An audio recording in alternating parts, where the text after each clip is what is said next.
Assalamualaikum warahmatullahi wabarakatuh. Nama saya Melia Eva Agustin dari kelas 10 Akuntansi 2, nomor absen 23. Di sini saya akan mempresentasikan makalah PKN yang berjudul Ancaman Terhadap Negara dan Upaya Penyelesaiannya di Bidang Ipolexosbud-Hankam. A. Ancaman terhadap integrasi nasional. Ancaman bagi integrasi nasional tersebut bisa datang dari luar maupun dari dalam negeri Indonesia sendiri dalam berbagai dimensi kehidupan. 1. Ancaman di bidang militer. Aktivitas ini merupakan ancaman militer yang menggunakan kekuatan bersenjata yang terorganisir. Ancaman ini dinilai mempunyai kemampuan membahayakan kedaulatan negara, keutuhan wilayah, dan keselamatan segenap bangsa. 2. Ancaman non-militer. Ancaman non-militer pada hakikatnya, ancaman yang digunakan faktor-faktor non-militer dinilai mempunyai kemampuan yang membahayakan kedaulatan negara, kepribadian bangsa, keutuhan wilayah negara, dan keselamatan segenap bangsa. Contoh ancaman non-militer seperti pengaruh gaya hidup kebarat-baratan, sudah tidak mencintai budaya sendiri, tidak menggunakan produk dalam negeri, dan sebagainya. B. Ancaman di bidang Ipolexosbud-Hankam. Ancaman adalah setiap usaha dan kegiatan baik dari dalam negeri maupun luar negeri. 1. Ancaman di bidang ideologi. Secara umum, Indonesia menolak dengan tegas paham komunis dan Zionis. Akibat dari penolakan tersebut, tentu saja pengaruh dari negara-negara komunis dapat dikatakan tidak dirasakan oleh bangsa Indonesia. Kalaupun ada pengaruh tersebut, sangat kecil ukurannya. 2. Ancaman di bidang politik. Ancaman di bidang politik dapat bersumber dari dalam negeri maupun luar negeri. Dari luar negeri, ancaman di bidang politik dilakukan oleh suatu negara dengan melakukan tekanan politik terhadap Indonesia. Ancaman yang bersumber dari dalam negeri dapat berupa seperti separatisme dan penggunaan kekuatan berupa pengerahan massa untuk menumbangkan suatu pemerintahan yang berkuasa. 3. Ancaman di bidang ekonomi. Ancaman kedaulatan Indonesia dalam bidang ekonomi diantaranya adalah sebagai berikut. 1. Indonesia akan kedatangan oleh barang-barang dari luar negeri dengan adanya perdagangan bebas yang tidak mengenal adanya batas-batas negara. 2. Persaingan bebas akan menimbulkan adanya pelaku ekonomi yang kalah dan menang. 3. Memperburuk prospek pertumbuhan ekonomi jangka panjang. 4. Ancaman di bidang sosial budaya. Ancaman dari dalam ditimbulkan oleh isu-isu kemiskinan, kebodohan, keterbelakangan, dan ketidakadilan.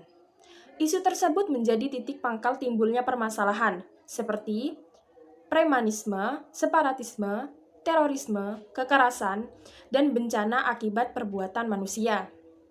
5. Ancaman di bidang pertahanan dan keamanan. Masih adanya masalah teror dan konflik SARA yang terjadi pada suatu wilayah memiliki tujuan yang sama, yaitu tidak ingin bangsa Indonesia hidup damai dan tentram. Oleh karena itu, lemahnya penerapan dan penegakan hukum dan keadilan harus terus ditingkatkan. C. Peran serta masyarakat untuk mengatasi berbagai ancaman dalam membangun integrasi nasional. Peran serta akan timbul jika kita memiliki kesadaran. Kesadaran adalah sikap yang tumbuh dari kemauan diri yang dilandasi hati ikhlas tanpa ada tekanan dari luar. Peran serta masyarakat untuk mengatasi berbagai ancaman dalam membangun integrasi nasional diantaranya adalah sebagai berikut. 1. Tidak membeda-bedakan keberagaman misalnya pada suku, budaya, daerah, dan sebagainya.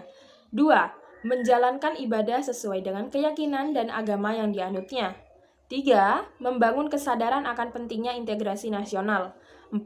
Melakukan gotong royong dalam rangka peningkatan kesadaran bermasyarakat, berbangsa, dan bernegara. 5. Menggunakan segala fasilitas umum dengan baik. 6.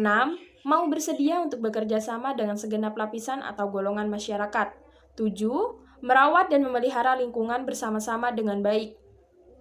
8. Bersedia memperoleh berbagai macam pelayanan umum secara tertib. 9. Menjaga kelestarian lingkungan dan mencegah terjadinya pencemaran lingkungan. 10.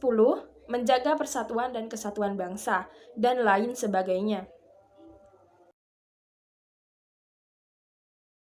1. Seperti apa ancaman di bidang militer dari luar negeri dan dalam negeri? Ancaman dari luar negeri yaitu seperti agresi militer, pelanggaran wilayah oleh negara lain, mata-mata, sabotase, dan aksi teror dari jaringan internasional.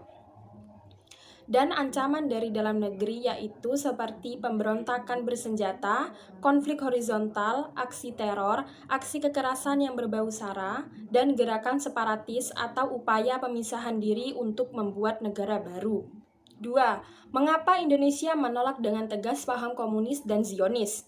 Karena tidak sesuai dengan nilai-nilai yang tercantum dalam dasar negara bangsa Indonesia, yaitu Pancasila yang berbunyi ketuhanan yang Maha Esa, yang menuntut agar warga negara Republik Indonesia untuk bertakwa. Tak hanya Pancasila, paham komunis dan Zionis juga bertolak belakang dengan teks pembukaan Undang-Undang Dasar 1945, yang mana di dalam teks tercantum bahwa atas berkat dan rahmat Allah yang Maha Kuasa dan dengan didorongkan oleh keinginan luhur.